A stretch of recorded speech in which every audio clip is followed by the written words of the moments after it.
أعوذ بالله من الشيطان الرجيم پناہ مانگتا ہوں میں اللہ کی شیطان مردود سے۔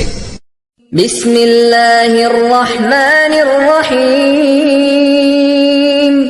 شروع اللہ کا نام لے کر جو بڑا مہربان نہایت رحم والا ہے۔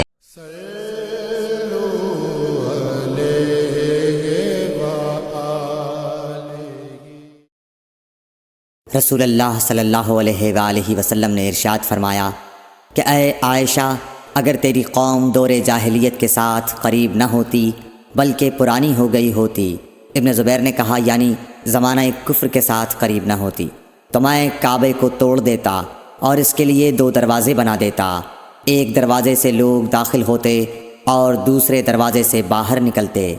صحیح بخاری حدیث نمبر 126۔ حضرت علی رضی اللہ عنہ کا ارشاد ہے کہ لوگوں سے وہ باتیں کرو جنہیں وہ پہچانتے ہوں۔ کیا تمہیں یہ پسند ہے کہ لوگ اللہ اور اس کے رسول کو جھٹلا دیں؟ صحیح بخاری حدیث نمبر 127۔ ایک مرتبہ حضرت معاذ بن جبل رسول اللہ صلی اللہ علیہ وسلم کے پیچھے سواری پر سوار تھے۔ آپ نے فرمایا، اے معاذ، میں نے عرض کیا حاضر ہوں یا رسول اللہ۔ آپ صلی اللہ علیہ وسلم نے دوبارہ فرمایا، اے معاذ، میں نے عرض کیا حاضر ہوں اے اللہ کے رسول۔ آپ صلی اللہ علیہ وسلم نے 12 فرمایا، اے معاذ، میں نے عرض کیا حاضر ہوں اے اللہ کے رسول۔ 3 بار ایسا ہوا۔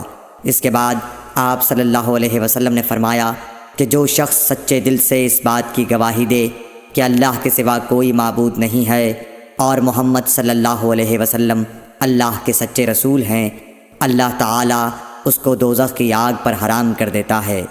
میں نے کہا یا رسول اللہ، کیا اس بات سے لوگوں کو باخبر نہ کر دوں تاکہ وہ خوش ہو جائیں؟